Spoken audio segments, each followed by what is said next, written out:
Procedures in a black and white printmaking. Position and enlarger. Close the slot where the negative carries instead in the larger head so that light will shine only on the baseboard and slot coming up of the slot. This is particularly important in a school's group dark room because stray light can fog other people's print. Switch on a larger lamp. Place the printing frame on the enlarger baseboard. Raise the enlarger head until the light covers up enters printing frame. 2. Set the lens aperture and enlarger time. As a trial exposure, set enlarger lens aperture to 11 and timer to 3 seconds. Do a test strip using 3 seconds intervals. 3. Identifying the emulsion sides of the negatives and paper. The emulsion sides of the negatives must face the emulsion side of the paper film tends to curl toward into emulsion side, which is duller than the back side. 4. Insert the negatives and one sheet of paper in the printing frame. The paper goes on the bottom emulsion side of the negatives go above the paper emulsion side down. The glass top of the frame sandwiches and the negative and paper together. 5. And the process of printing. With the printing frame in the place under the enlarger head, push the timer button to turn the enlarger light on the expose and print process of paper. Photo enlarging. 1. Place the negative in the enlarger carrier and the carrier in the plastic tray that slide up the enlarger to put your negative open up tray.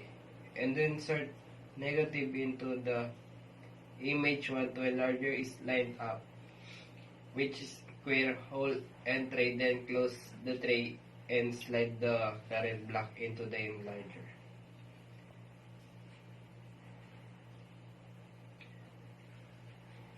Clamp the enlarger down over the curve, clamping down, and the enlarger will be set negative inside of the enlarger carrier.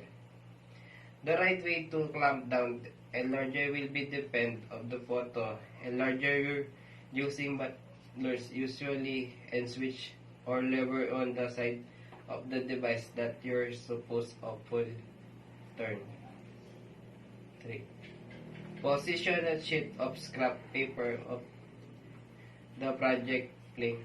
The project plane is the flat frame that holds the paper you're projecting into. Lift up the top layer of frame and insert scrap piece of paper before closing it again.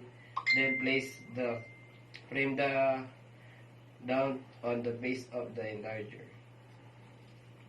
Turn off the lights in the dark room. Turning the lights off will make it easier to see your image projected on the place of scrap paper. Also important that you turn the lights off since you will be working with actual photo paper.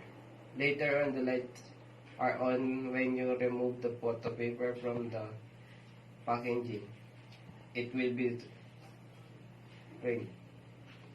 Turn the enlarger using the timer.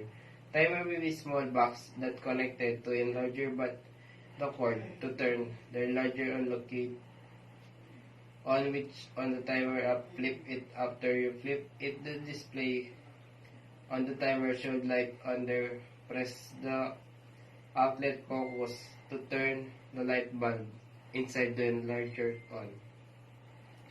Adjust the height of the enlarger until the image fits on scrap paper. There should be a knob on the enlarger near the back on the side that allows to rise and lower it when you raise the enlarger, the projected image will get bigger, and when lower and larger, the image will be get smaller.